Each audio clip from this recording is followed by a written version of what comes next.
Have you ever felt like you didn't do anything wrong, yet people who bring chaos just keep showing up in your life? Not once, not by chance, but in a quiet, persistent loop. You try to keep the peace, you live kindly, act respectfully, avoid conflict, and do your best not to stir the waters. All you want is calm. And still you find yourself pulled into relationships that drain you. You ask yourself why? Despite trying so hard, there's always someone who makes you brace yourself to endure, stay silent to keep the peace, or sacrifice your well-being just to maintain a connection that brings no real peace in return. You've tried pulling away. You've set boundaries. You've followed every step people say should work. And yet, even when you keep your distance, they return, or someone new with the same draining energy finds their way in. It doesn't matter whether they show up as a friend, a coworker, a relative, or someone you've just met. What's frightening is how familiar that tired, confused, sinking feeling has become. And soon you begin to question yourself. But here's something few people say out loud. Toxic people don't show up at random. They're drawn to those who are still tender, still emotionally open, still hoping someone else might come along and regulate the chaos inside. It's not because you're weak, and it's not because you lack intelligence. It's because you're still easily touched. You're still quietly seeking validation, still longing to be understood, still hoping you won't have to carry so much just to feel good enough. That insecurity, not anything you said or did, is what unknowingly left the door open for wounded people to walk in and stir up more chaos you never asked for. The comfort is this: you don't have to change anyone. You don't need to confront, cut off, or conquer anybody. The only thing that needs to change is the way you show up, how you bring yourself into the world, steadier, quieter, and no longer easy to pull into things that no longer serve you. When you stop reacting so quickly, when you stop needing to be understood, when you no longer need to win, when you grow quiet enough to hear your own voice over theirs, and when you learn to stand firm in your calm control, and manipulation lose their grip on you. You don't need to prove you're strong. You just need to stop being soft in the wrong places. You don't have to hold on to anyone. You just need to stop losing yourself in order to keep them. And you don't need to fight anyone. Because once you realize the game was never worth your peace, you'll naturally walk away from it. In this video, we'll dive deep into that truth, not through abstract theories or distant philosophies, but through real, lived experience. Through the practice of someone who has learned to hold their center in the midst of emotional storms, and through a way of being that makes toxic people quietly disappear, not because you chase them away, but because they can no longer find you in the version of yourself you've outgrown. There's a truth that isn't easy to hear, but the sooner you face it, the sooner you reclaim your inner peace. Toxic people don't come into your life because you're kind. They come because you're easily affected. They don't show up because you're too good or because you're gentle, humble, or compassionate. They show up because they sense something you might not have fully seen in yourself. The small, unhealed cracks, the longing for validation, the guilt you feel when you say no, the habit of shrinking yourself to keep the peace, and the fear of being left behind if you're not agreeable enough. You might not see it, but they do. Because they don't listen to what you say. They watch how you react. If you immediately feel guilty when blamed, they know they can push you further. If you try to explain yourself when they twist your words, they know you still want them to understand you. If you stay in situations that hurt you just to be polite, they know you won't walk away even if your heart is breaking a little more each time. And those invisible cracks, though quiet and subtle, still emit a signal and emotional frequency that manipulators recognize as familiar ground, where they can control, extract, and drain without much resistance. You don't need to make a scene to prove you've had enough. You just need to stop giving your energy away. Stop trying to be the good person in the eyes of those who don't deserve your effort. Because every time you suppress your true feelings just to avoid upsetting someone, you're silently signaling, I can take a little more. And of course, they'll take it. What needs to change isn't other people's behavior, it's how you respond to it.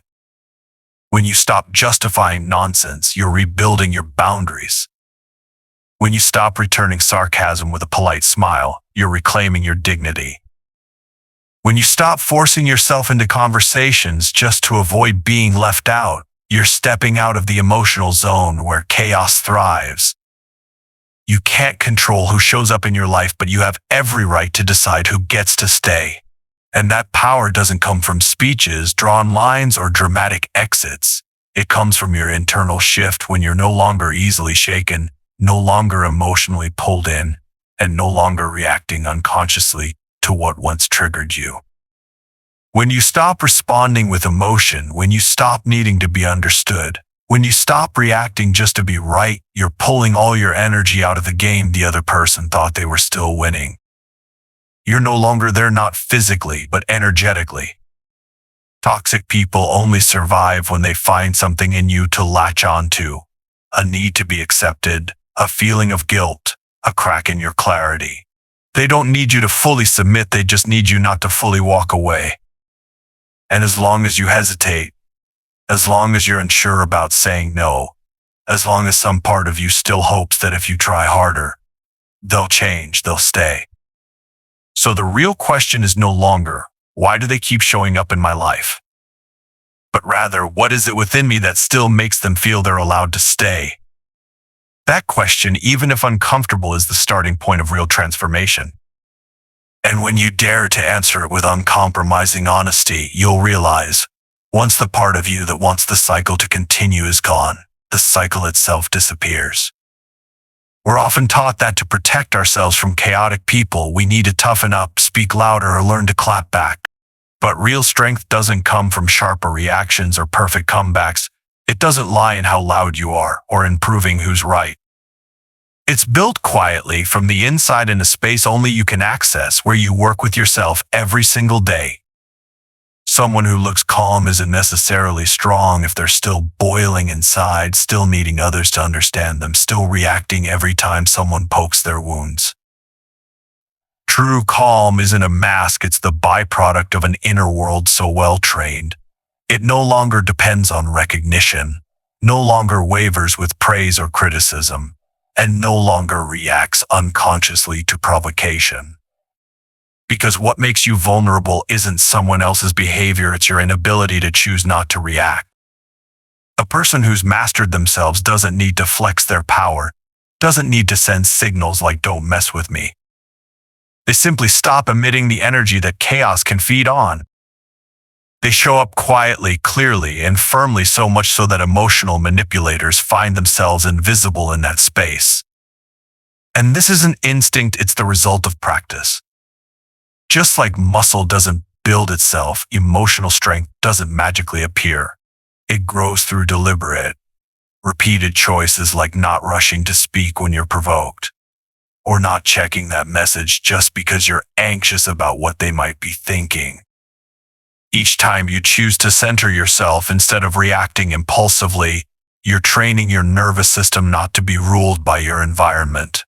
Every time you take a deep breath, instead of responding on autopilot, you're creating a gap, a space between stimulus and response.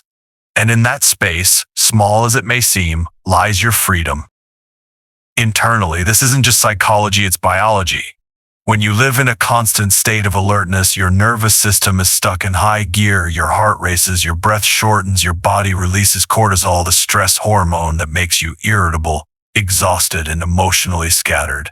But when you start cultivating steadiness through simple habits, deep breathing, meditation, or just pausing to observe your feelings before acting, you begin to reset your entire biological state. And from there, the shift begins. You'll no longer feel the urge to speak up in every situation. You'll no longer feel the need to defend yourself every time you're misunderstood. You won't feel the compulsion to fix every misconception just to be seen clearly.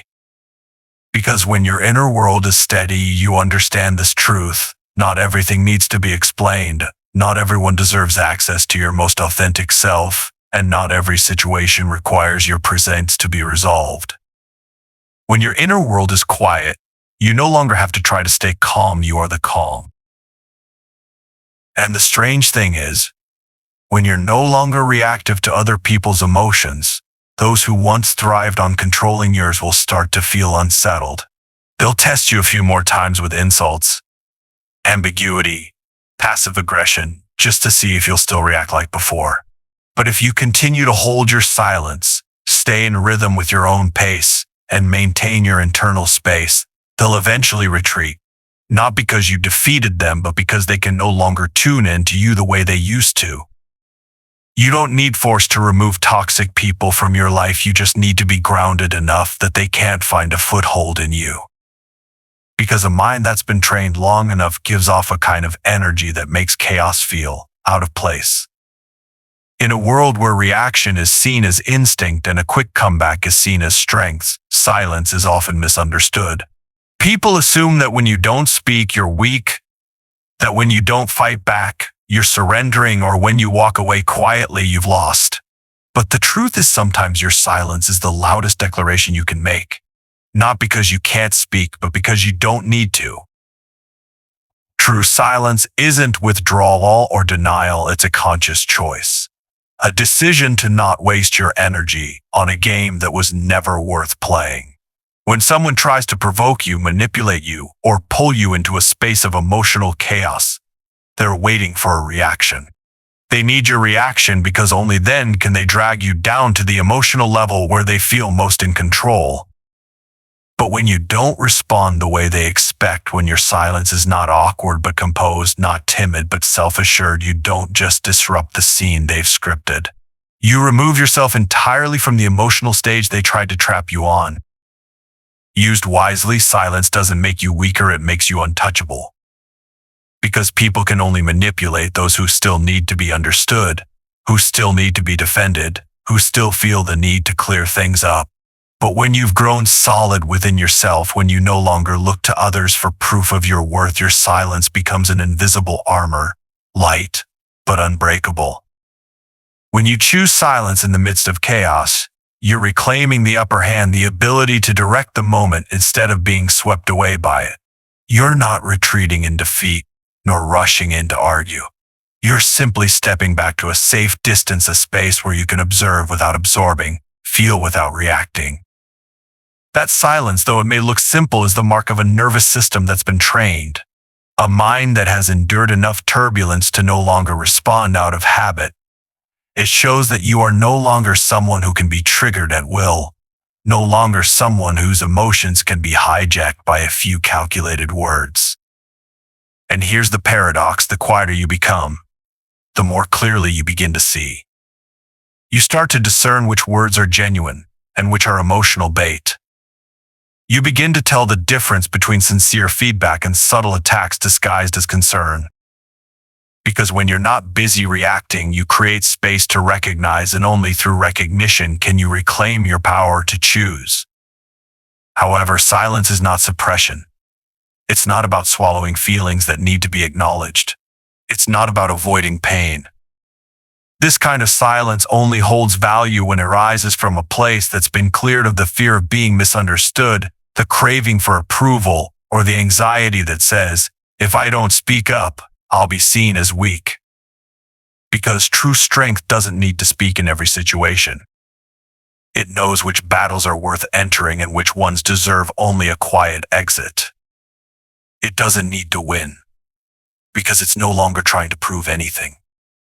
Eventually, the people who once controlled you with words, with sulking silence, with mind games will begin to grow bored.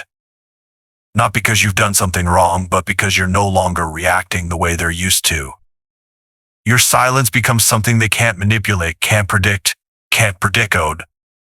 And to them, that's a loss of control. And when they lose control, they retreat. Not because you pushed them out, but because they can no longer survive in a space where you stop fueling the chaos they bring. And in that moment, you realize you don't need to speak to defend yourself. You just need to be clear with yourself, so clear that you no longer owe anyone an explanation. There's a quiet but dangerous habit many people fall into. We spend most of our mental energy trying to understand others, while forgetting to pay attention to ourselves. We get stuck in loops of questions like, what did they mean by that? Were they trying to hurt me? Should I reply or stay silent? And the more we dwell on these thoughts, the more we lose our ability to stay centered. Instead of tuning in to recognize how we truly feel, we start looking outward to interpret someone else's motives. Instead of listening to our inner voice to understand what we need, we track every subtle shift in the other person to guess what they might do next. Instead of maintaining emotional sovereignty, we become reactive, constantly waiting for someone else to determine our emotional state. Over time, they intentionally or not become the center that steers your feelings and behaviors. And you, no matter how drained, can't seem to break free from the mental orbit around them, because you haven't yet truly detached your focus from what they might think, say, or do. This doesn't just wear you down, it also robs you of the one thing you actually have power over: your attention. When your mind is tethered to someone else's behavior, there's no room left to notice yourself. You stop asking whether you're living in alignment with your values, whether you're proud of the way you're showing up, or whether you're genuinely at peace, because your awareness has been hijacked.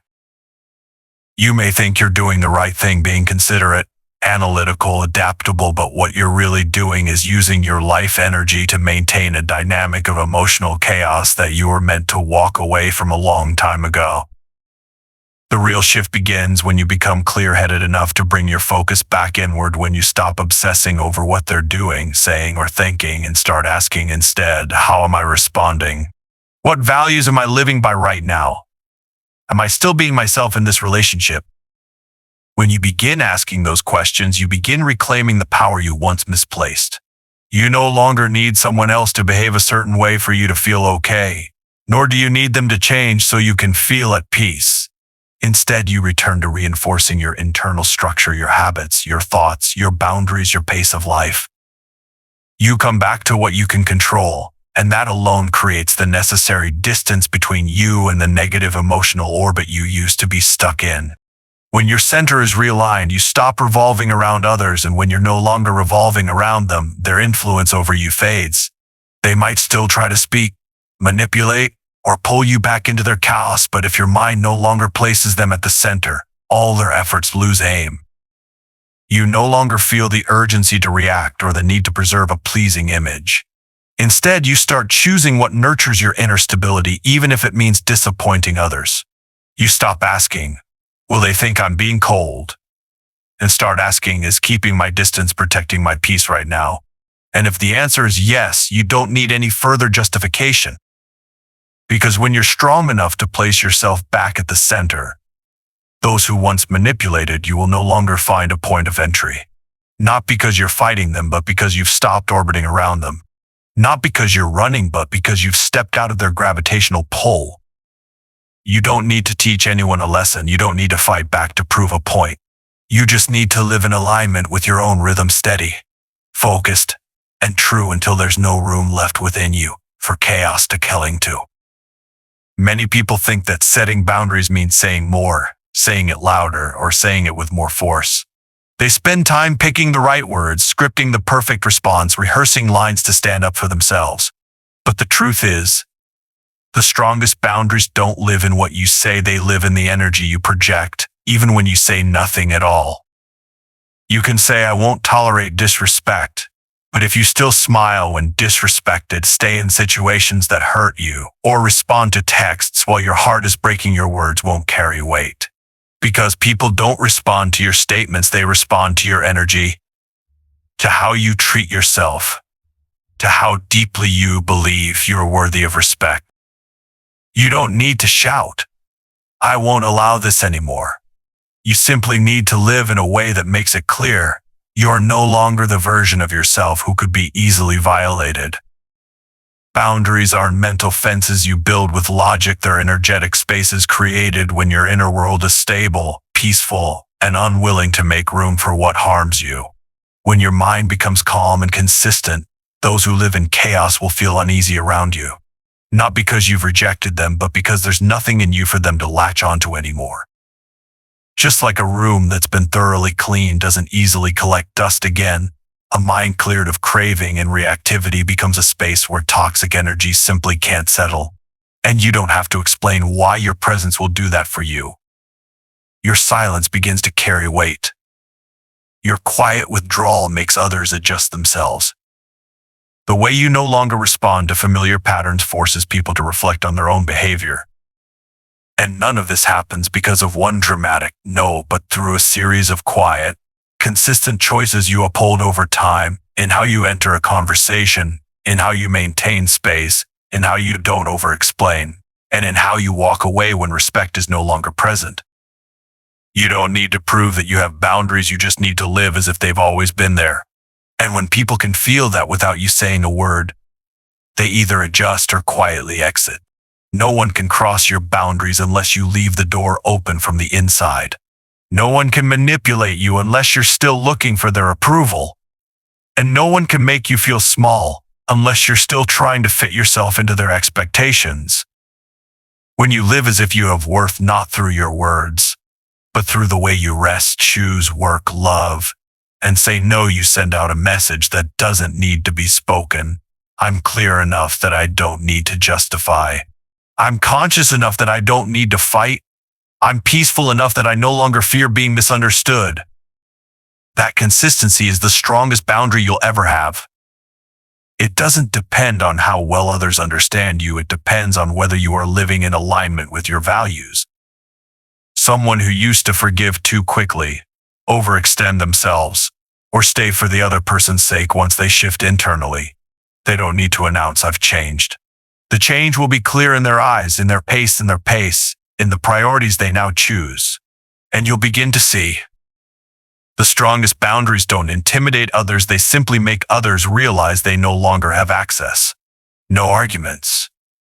No judgment. No drama. Just a calm, steady way of being solid enough that you no longer have to wonder if you're giving too much. Sometimes you don't need a goodbye speech or a dramatic cutoff to leave toxic people behind. You just need to change your internal state, and naturally, they'll stop wanting to stay. Not because you push them out, but because they no longer feel comfortable in your presence. Not because you called them out, but because you no longer respond the way they're used to. Not because you overpowered them, but because you stopped supplying the emotional fuel they needed to stay in control. Toxicity can't survive in an incompatible environment. Just like smoke can't cling to purified air, emotional manipulators can't latch onto a mind that's alert, grounded, and no longer seeking understanding from those who never intended to offer it. When you stop reacting, they feel lost. When you stop explaining, they feel unsatisfied. When you stop fixing the atmosphere, they feel empty, and eventually, they'll walk away from a space they once controlled so easily. You don't need to defeat them to move beyond them. You simply need to stop resonating with the frequency they operate on. This isn't about cutting people off, it's the quiet outcome of your own personal evolution. One day you realize that their gossip no longer gets to you, that being misunderstood doesn't sting the way it used to, that you no longer feel the urge to say the last word in an unproductive exchange. You still hear what they say, still see the behavior they repeat, but instead of feeling like you have to respond, you simply no longer feel like you belong there. The old emotions don't rise up. The old outrage no longer grabs hold. And the old need to be clearly understood loses its grip. You're not cold.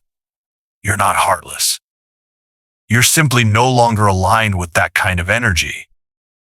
And that is a profound sign of transformation. True growth isn't about becoming tougher to confront others. It's about becoming so grounded that what once shook you no longer moves you at all. Others might call it distance, silence, or change, but to you, it's a return to your true self, where you no longer have to play a role to convince someone to stay. Just like a key that once fit an old lock, but after refinement, no longer does the lock hasn't changed, but the key has evolved. And so the door remains closed not out of anger, but simply because incompatibility has become undeniable. When you no longer match a place, a person, a way of communicating, or a kind of energy, you don't need to declare anything. You just keep living in your new rhythm, and the withdrawal happens on its own, quietly, peacefully, and unmistakably. And that it's not a loss, it's a release. It's not distance. It's a form of self-respect that doesn't require words. Because ultimately, what ends a relationship is rarely conflict. It's the quiet truth that one person has changed so much that the other can no longer read the familiar signals that once held them together. And when you become too clear, too still, too grounded, the person who once controlled you through chaos can no longer find a way in. No goodbye needed. No warnings required. Just a new state of being bright enough that they feel misplaced in its presence. After all the times you explained, justified, and pleaded to be understood, you come to realize something simple but profound. Words never had the power to change anyone, only outcomes do. You can say you've changed, set boundaries, become someone new, but if your actions still maintain old ties, if you still reply to messages out of guilt, if you still show up in draining spaces just to avoid disappointing others, then your words are just a shell with no center. People don't listen to what you say, they observe how you live. When you begin to change, the first thing that needs to shift isn't how others behave, it's how honest you're willing to be with yourself. You don't need to appear tough. You don't need bold declarations. You don't even need to act strong. You just need to quietly make the right choice day after day until what's right becomes part of who you are.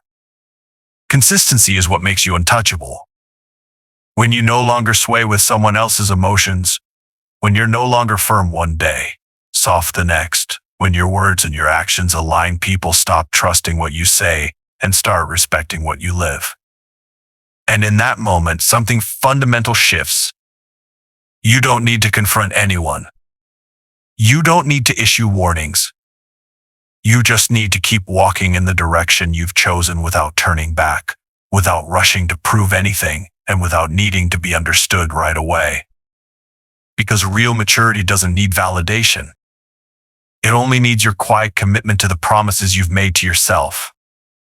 The small actions you repeat daily will eventually reshape everything about you. When you consistently choose clarity over convenience, withdrawal over conflict, and stillness over reactivity, your brain begins building a new system, one where peace is no longer a distant goal, but your default state. And over time, this doesn't just change your mindset, it changes the very energy you emit. Others won't know why you seem different, but they'll feel the distance. Not physical distance, but the kind that forms when someone has shifted into a new state, no longer easily manipulated, no longer leaking energy, and no longer needing to be understood by those who never really tried. Real change doesn't need to be proven, it speaks for itself through the results it produces.